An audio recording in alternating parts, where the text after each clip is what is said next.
فاسألوا أهل الذكر إن كنتم لا تعلمون. ওয়ালাইকুম আসসালাম রহমতুল্লাহি ওয়া বারাকাতুহু। লাস্ট রয়েছে 9894।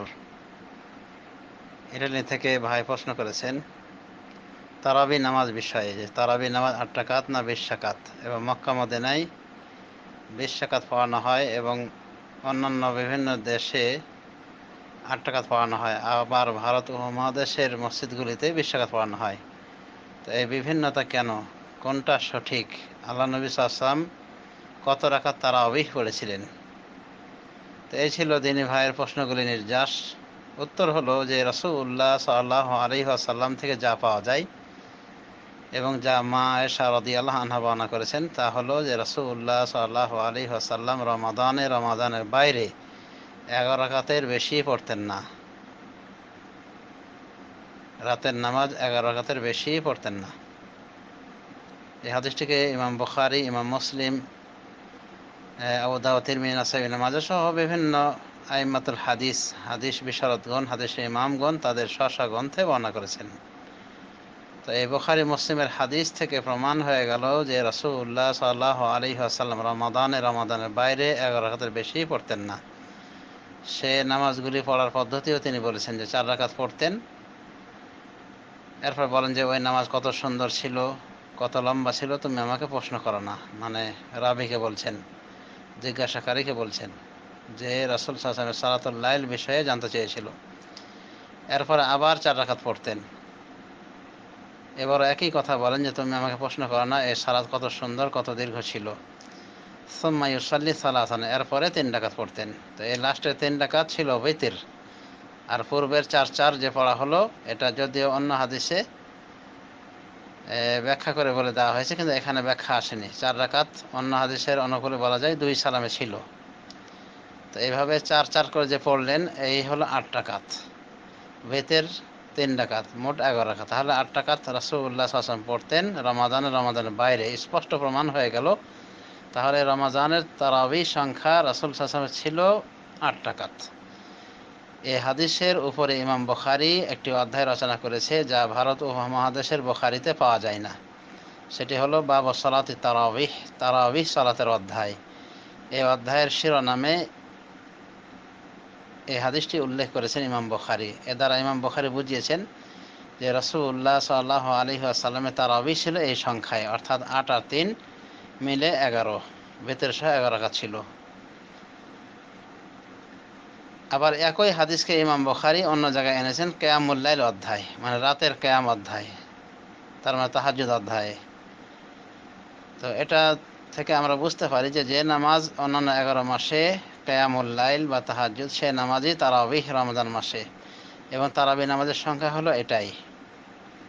তো এই সংখ্যায় রাসূলুল্লাহ সাল্লাল্লাহু আলাইহি ওয়াসাল্লাম পড়েছেন, এবং এই বিষয়ে সমস্ত ওলামায়ে দ্বীন যারা গবেষক ওলামা তারা সবাই ঐক্যমত্য পোষণ করেছেন এই বিষয়ে যে রাসূলুল্লাহ সাল্লাল্লাহু আলাইহি ওয়াসাল্লাম জীবনেও 20 রাকাত পড়েননি, বরং তিনি পড়েছেন 11 রাকাত, যা মা আয়েশার হাদিস থেকে স্পষ্টতই প্রমাণিত হয়ে যায়। বাকি তাহলে 20 রাকাতের বিষয়। মুহাক্কিক ওলামায়ে দ্বীন তারা এই 20 রাকাত বিষয়ে ইখতিলাফ করেন কখন থেকে শুরু হয়েছে। তবে অধিকাংশ ওলামায়ে দ্বীন মনে করেন যে ওমর বিন খাত্তাবের আমল থেকে এই 20 রাকাত চালু হয়েছে। তো 20 রাকাত বলা যেতে পারে এই হিসাবে যে ওমরের আমল থেকে চালু হয়েছে, তার জামানা থেকে। অবশ্য ওমর তার জামানায় কি চালু ছিল বিষয়ে বলা যেতে পারে 2 রকম বর্ণনা এসেছে। এক বর্ণনায় পাওয়া যায় 20 রাকাত চালু ছিল, তিনি নির্দেশ দিয়েছিলেন বা তার জামানায় পড়া হতো। আরেক বর্ণনায় পাওয়া যায় যে ওমর রাদিয়াল্লাহু আনহু তিনি উবাই ইবনে কাব তামিম দারিকে মানুষদের নিয়ে 11 রাকাতের কিয়াম করতে বলেছিলেন, মানে তারাবিহ আদায় করতে বলেছিলেন। মুয়াত্তা মালিকে উভয় প্রকার বর্ণনা রয়েছে। তো এই বর্ণনাগুলির শুদ্ধাশুদ্ধি নিয়ে টানাটানি রয়েছে। 20-এর সমর্থকরা বলেন যে 11 রাকাতের যে নির্দেশ করেছেন ওমর রাদিয়াল্লাহু আনহু এই বর্ণনা জয়ীফ। আবার 11 রাকাতের যারা সমর্থক অর্থাৎ 8 রাকাতের যারা সমর্থক তারা বলে থাকেন যে ওই বর্ণনা জয়ীফ। এক কথায় টানাটানি রয়েছে, তবে এটাই ধারণা করা হয়ে থাকে। এবং অনেক গবেষক ওলামায়ে দ্বীন মনে করেছেন যে ওমর বিন খাত্তাবের জামানা থেকে 20 চলে আসছে। তো মক্কা মদিনার বিষয়ে আমরা বলবো যে মক্কা মদিনায় 20 রাকাত চালু রয়েছে। এটা অনেক পূর্ব থেকে চলে আসার কারণে সৌদি সরকার এটাকে পরিবর্তন করেনি, বরং শাহ আব্দুল আজিজ যখন ডেকেছিলেন ওলামায়ে দিনকে, তাদের কাছে পরামর্শ চেয়েছিলেন যে কি করব, 20 ভেঙে কি 8 করব। তো ওলামায়ে দিন পরামর্শ দিয়েছিলেন যে 8 করার দরকার নেই, 2টো ইমাম দিয়ে দেন, 2 শিফটে পড়াবে। তো এই হিসেবে অদ্যাবধি এই সিস্টেমে নামাজ পড়া হচ্ছে, অর্থাৎ 2 ইমাম দিয়ে নামাজ পড়া হয়। এতে করে 8 রাকাতও খুশি, 20 রাকাতও খুশি, 20 রাকাতের সমর্থকরা খুশি। কারণ 11 রাকাত পড়ার যে কয়টা পদ্ধতি রয়েছে তার ভিতরে এটাও একটা, যে 10 রাকাত পড়ার পরে 1 রাকাত আলাদা ভিতর পড়তেন রাসূলুল্লাহ সাল্লাল্লাহু আলাইহি ওয়াসাল্লাম। সেই হিসেবে যারা 8 রাকাতের সমর্থ তারা 10 রাকাত ইমামের পিছিয়ে পড়ার পরে ভিতর পড়ে নিতে পারে। তাছাড়া এটা নফল ইবাদত, এজন্যে সৌদি সরকার বিষয়টিতে বাড়াবাড়ি করেনি, পূর্বের অবস্থাতেই রেখে দিয়েছেন।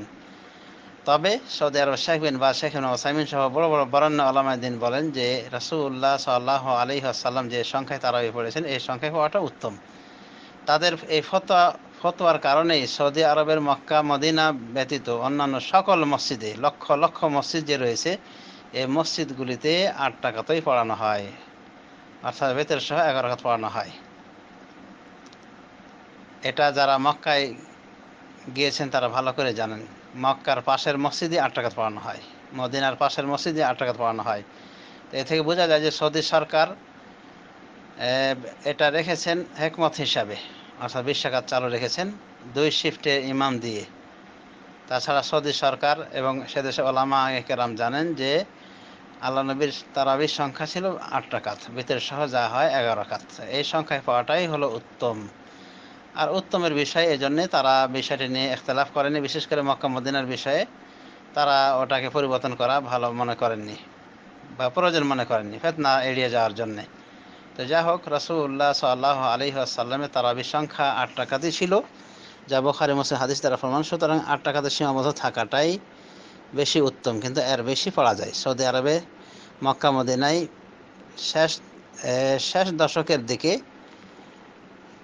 মোট 33 রাকাত পড়ানো হয়, অর্থাৎ প্রথম রাতের দিকে 8 রাকাত 20 রাকাত এবং রাতের শেষাংশে আরও 10 রাকাত পড়ানো হয় এবং সাথে 3 রাকাত ভিতর পড়ানো হয়, এই 33 রাকাত পড়ানো হয়। তো আমাদের কথা যে এর সংখ্যায় পড়ানো হোক জায়েজ রয়েছে, উত্তম হলো 8 রাকাত পড়া এবং ভিতর সহ 11 রাকাত, এটা উত্তম। এই জন্য এই বিষয় নিয়ে ঝগড়াঝাটি করার প্রয়োজন নেই। 8 পড়া হোক বা 20 পড়া হোক, কিন্তু পড়ার মতো পড়া হোক। আমাদের দেশে যেভাবে ডিজিটাল তরিকে পড়ানো হয়, এই নামাজগুলি হয় কিনা সন্দেহ। তো সুস্থভাবে ধীর স্থিরভাবে নামাজ পড়া উচিত এবং ঝগড়াঝাটি করা অবশ্যই গর্হিত কাজ। আল্লাহ আমাদেরকে সঠিক বোঝা তৌফিক দিন, আমিন।